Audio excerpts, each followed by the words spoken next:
So you no doubt are aware that immigration has been a very hot topic in the United States. Obviously, under the Trump administration, there was a lot of anti-immigration legislation and presidential declarations that were issued that affected many immigration categories and non-immigration categories that the administration felt competed with US workers. Those are all being undone by the Biden administration, which has a much more expansive and liberal view with respect to immigration. That said, EB5 was always sort of an exception. Even the Trump administration exempted EB5 from its visa bans because, again, as I mentioned, it is a program that simply creates jobs at no cost to US taxpayers. So it is a program that is liked by both Republicans and Democrats. And as the United States begins to emerge from COVID, obviously there is a significant economic recovery that needs to take place. And EB5 again finds itself in a situation similar to the one it was in 2008 after the financial crisis then, where it can be a very solid source of financing to help the United States. So there's great excitement about EB5 and EB5's future in the United States.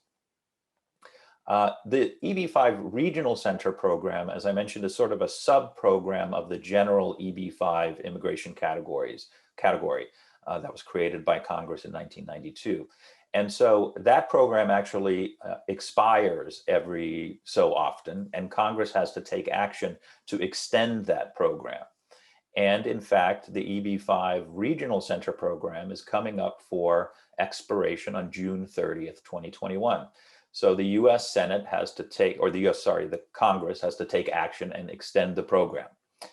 All indications are that the Congress is going to do that. Again, EB5 is a very, very popular program.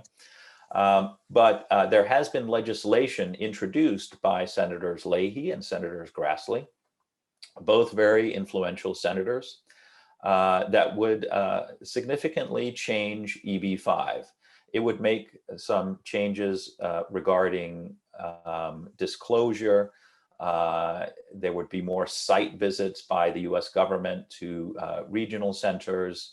There might be some changes to the source of funds. For example, with respect to gifting, there might be limitations placed on the ability to receive gifted proceeds from people that are not direct relatives. We don't know what the final language of any legislation is going to be, so I can't say with any certainty exactly what changes are going to happen if the legislation goes into effect, which most people think it will. But there is certainly an opportunity if you are interested in EB5 to make an investment before June 30th to take advantage of the current rules as they stand. One change that you should also be aware of is a potential change to the visa numbers. I mentioned earlier that EB5 has about 10,000 visas available. Well, the Biden administration is looking at making a number of changes that could affect that number and affect Hong Kong applicants both positively and negatively.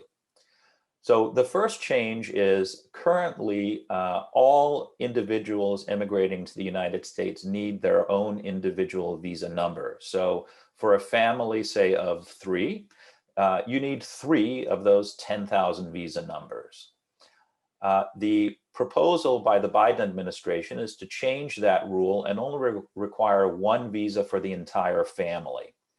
So that would significantly increase the number of visas available, right? By typically, we estimate a factor of 3 because the average family size in EB5 is about 3. So with that change, you would bring down any potential retrogression risk, though there isn't really a retrogression risk right now for Hong Kong applicants. But if that were to take effect, that would further reduce that risk. The other change that the Biden administration is thinking of is increasing visa numbers across all immigration categories. So it's possible that that the number of visas for EB5 would go from 10,000 to maybe 20,000. We don't know what the numbers are, but that is the discussion. And this would further reduce any risk to Hong Kong residents that they would be subject to a wait line. However, there is one change that is also being considered, and that is removing the per country caps. I mentioned earlier that waiting lines occur because countries can only use 7% of those 10,000 visas. And then if other countries don't use their 7%, only then can a country who has exceeded their demand use those visas. And this is why there's a waiting line right now in countries like India, Vietnam, and China. Actually, only China and Vietnam now only have waiting lines. India no longer does. But nevertheless, there are a number of people in line. Now, if the per country caps were eliminated, there would just be one waiting line. So right now you have a line for each country. If there's only one line, that means that because of the number of applicants that are already pending in China, you may end up with a waiting line, potentially for Hong Kong residents. We don't know exactly how that will play out. It's very difficult to predict what the total numbers are. And of course, I mentioned the variables of changing the way visa numbers are counted in terms of one per family or one for each family member, and also increasing the visa numbers. But nevertheless, it is something that you should be aware of that may happen. And so if you really are interested in EB5 and you want to move forward, again, this is all the more reason to do so quickly, because you may be able to take advantage of the fact that there is no waiting line for Hong Kong residents now. And that's even more true if we are able to expedite a pending I-526 petition, because your ability to take advantage of no waiting line only happens after the I-526 is approved, and the current adjudication time frame is about 12 to 24 months. But with an expedite, you may well be able to enter the US much sooner and take advantage of the fact that there currently is no retrogression, no waiting line for Hong Kong-born applicants. So EB5, in sum, is a great flexible visa category. It's very straightforward with Centiline's knowledge and Miller-Mayer's knowledge of source of funds and structuring the investment. We can help you put together something that the US government will approve. Lightstone's experience in structuring EB5 compliant projects is really second to none. So it's a great opportunity for you and your family if you're looking to come to the United States and live permanently.